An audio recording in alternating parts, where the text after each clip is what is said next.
Hi everybody, Adam here. So today, as you can see, it is a bit darker out. That is simply because it is winter here in the frozen north. As a result, the sun goes down at an ungodly early hour and I am forced to film in the dark. It is also cold, so I am wearing a sweater for the first time in a long time. I assure you, I am still wearing a tank top under all of this, but it is being covered up right now, so it is what it is. Anyway, today I wanted to talk about the topic of why it is not a good idea as a coach, as an athlete, as a trainer, to talk too much about your exercise program online. A really common question that I get a lot as a trainer, as a coach, as an immortal gains vampire who has been around for 10,000 years, a perfect specimen of a human being, is of course just how can people be like me? And the answer to that is quite simply, you should not try to be like me. You are a mere mortal. You should only aspire to the things that mere mortals can aspire to, which includes basically being a better version of yourself and not trying to copy somebody else's success or methods. In general, it is a lot better to focus on trying to make progress within your own context than to worry too much about what everyone else is doing. When it comes to financial advice, you hear this idea about how people shouldn't be talking too much about their investing tips or their stock tips or whatever the case is online, not just because they're very likely to be not very useful for you or just very situational, but also because they have a really big effect in which they can basically sway the opinions of people and really cause changes in market trends, and that can be irresponsible. This can lead to all sorts of things, of course, in the investing space, like grifters who are doing pump and dump schemes, in which they essentially hype up a stock that they are invested in, people buy into it, and then they sell it, and of course the value of the stock drops immediately, and the only person who really made any money out of that was the initial person who was pumping the stock in the first place. As a result, really good financial analysts tend to talk a lot more about basically the ways that you pick good stocks and the sort of mindset and the mentality and the processes that you need to follow, as opposed to just giving you specific answers. They tend not to share too much because if they share very specific good info, then it's quickly going to be watered down or diluted by the fact that so many other people are rushing in to take advantage of that info. Not to mention, of course, there are always, in the investing space, robo-traders who are always able to act a lot faster than you can on every little piece of information and news that comes out, and as a result, you're very often going to be there late. They're going to have gotten there first. Obviously, it's not the exact same when it comes to fitness, but there are a lot of similarities, and that is what I wanted to talk about today. So of course, before we get started, as always, don't forget to smash that like button. Smashing the like button helps to level up the channel and of course to vanquish the YouTube algorithm. Maybe if you're lucky, smashing that like button will also confer vampiric immortality upon you. I don't know, I'm not an expert on this. I don't know how like buttons work. Tell me what happens when you smash the like button. Let me know if you gain immortality as well. As always, I am also generally taking on new clients for online fitness coaching, so if you're ever interested, don't hesitate to reach out via the link below and I will be in touch. So as I mentioned above, it's generally financially irresponsible to give out very specific data in many cases, simply because this has the ability to sway the minds of other people and cause trends and cause changes in the market. We have a thing called the Buffett effect, which is named after, of course, legendary investor Warren Buffett, and the fact that because he is such a big guy in the markets, whenever he makes a trade, everyone rushes in to copy him, trying to get into whatever he's getting into. And that has a really outsized effect where it can really have a huge impact on markets. Of course, since they got there later, he's usually the person who actually, makes a good profit out of it because he's the person who got there first. Now, this isn't to say that fitness is like investing in that exact way. Of course, it's not like there is a finite pool of gains, and if other people are rushing in to, take advantage of that same pool of gains, then that means that, you're going to miss out or, that they're necessarily going to miss out. Obviously, if someone is sharing their program, maybe their program works really well for you as well, and you could definitely get some pretty solid results out of it. Of course, at the same time, you shouldn't just copy other people's methods. This leads to groupthink and crappy fitness trends and really terrible, well, it worked for him, so it must work for me kind of reasoning, which, at the end of the day causes a lot more trouble than it solves. I made another video recently about how fitness is actually a very personalized thing when it comes to progression. What really matters most is not about copying any particular plan or any particular program. It's about finding a baseline structure for a program that works well for you. It has the right kinds of exercise variations that work well for basically your physiology and for the equipment that you have available. And of course, that you are training within repetition ranges, volume ranges that are ideal for the kinds of adaptations that you want to accomplish. However, after you've got those baseline essentials down, most of what it really comes down to is that basically you are just over time adding a little bit more and a little bit more and a little bit more, and basically just continuing to build on that, continuing to keep the level of challenge right to what feels like something that is appropriately challenging for you and pushing you, and then just continuing to do that over a long period of time.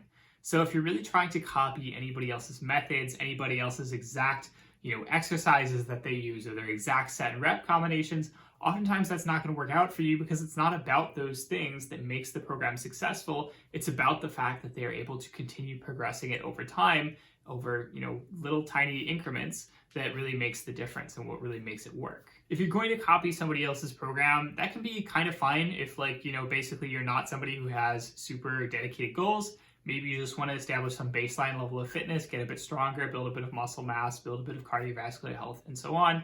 And in that case, following a pretty basic program that someone else has written can be beneficial.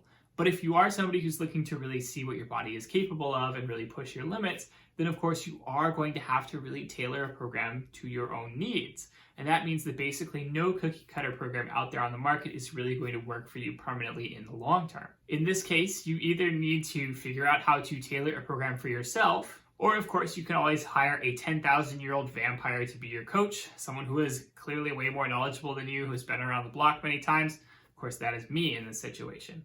So when you understand this dynamic, it does become kind of irresponsible to share exact programs online. And this is in particular why I don't really share my training very much, and I haven't really ever done so. You can certainly talk about your methods, you can certainly talk about ways to intelligently structure training and so on, but if you're giving somebody an exact template to work from, that's likely going to limit them more than it's going to help them in the long term. When I am doing my own programs, I'm constantly switching stuff up. I am constantly changing things. I am constantly, making my progressions move faster or slower just based on, okay, how has it been going for the last few weeks? Have I been feeling rested? Have I been feeling less rested? Do I have the energy to push things more, or should I, take it a little bit easier? What do I have going on? Do I have holidays happening? Do I have to work around that? What are my diet phases right now? You're constantly having to change things based on so many different variables that happen in your everyday life. And of course, that's not something that an average cookie cutter program can ever really account for. And of course, if you just tried to copy my program, it wouldn't really make any sense to you because of course you have an entirely different set of circumstances, and just copying all that stuff verbatim isn't really going to be helpful for you. Not to mention at this point that of course I have been tracking all of my workouts in a spreadsheet for years at this point. I have years and years worth of data, and it's so spread out and it's so dense that it's like, what are you going to get out of that? You'd have to spend hours and days, just really poring over it, trying to figure out patterns and trying to figure out what's going on. And, you wouldn't really understand, okay, why did you decide to do this thing here? Why did you decide to do that thing there? It would really just be a huge waste of your time, honestly, because there are just so many idiosyncrasies in it that are very unique to me and the way that I have ended up doing my training. Again, just based on kind of how my body likes certain movements, just kind of what equipment I have available to me, and so on. Trying to follow my exact training methods would probably just confuse people, and I certainly don't recommend it. Another thing that I would like to add that I think a lot of people don't realize is that if you expect magic or, some sort of, magic pill or just, amazing, super advanced program when you look into the training of, super elite lifters or athletes, I think you're going to be disappointed. So, I used to do this a lot when I was, starting out, when I, knew a lot less. And I was constantly being like, okay, how does this elite powerlifter train? How does this elite bodybuilder train? Because of course, it makes sense to a certain extent that you're trying to mimic the methods of the people that you recognize are really good in that field. And that can be really eye-opening. It can really give you a sense of how those people actually train. And it can give you a sense of, just hey, where you're totally off base and kind of what a good general training structure might look like. At the same time, I was often super surprised to discover that a lot of, super elite athletes have training that, styles that would basically just look like really normal to people. Like, you'd look at it and you'd just be like, this is just an incredibly normal training program. Like, there's nothing special about this. How is this person getting so jacked or so strong based on this training program and I'm not? They might train using basically the same major lifts, the same kinds of progressions, etc., that you've seen, in many other places on the internet. And so you might, be like, that can't be right. But it is, in many cases, I'm sure. I remember in particular, one thing that, kind of surprised me was when I was coming up, there was so much hatred for the Smith machine. And then, I saw all these posts from, pro strongman Zydrunas Savickas, also known as Big Z, who always talked about how basically his absolute favorite overhead pressing movement was the Smith machine seated overhead press. And at the time, it was like pariah, like it was shunned to ever talk about using the Smith machine or to ever talk about doing seated overhead presses. So that was really like surprising to me. I was like, what? Like, how can this guy get so big and so strong, relying on this movement that everyone, kind of crap talks and, seems to be suboptimal? And maybe it's just an exercise that works for him. Ultimately, it's a lot more about picking exercises that work for you and progressing them steadily over time than it is about, finding the perfect variation or the perfect set and rep scheme or whatever the case is. The reason that these elite athletes succeed is not because they have magical training methods. It's because they have amazing genetics, and in some cases because they are willing to use performance enhancing drugs, and that's it. They are doing basically things that are relatively similar to what other people are doing, and they are getting much better results out of it simply because they adapt more strongly. That's what happens to them. In many cases, elite lifters also have really bad training habits, simply because they never learned better and they were able to sort of power through it, basically, on the strength of their genetics or willingness to use drugs alone.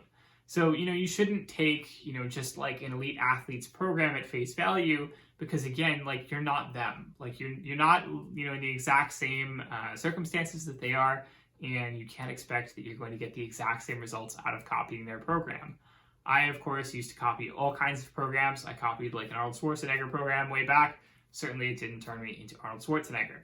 So, at the end of the day, it's more about finding a program that works for you, tailoring it to your needs, again, tailoring it to the movements that feel best for your body, the movements that are going to work out with the equipment that you have available and that can scale really well for a really long time, and then just slowly, progressively scaling them over long periods and continuing to train for 5 years, 10 years, 15 years, and so on. And that is where you really get the results.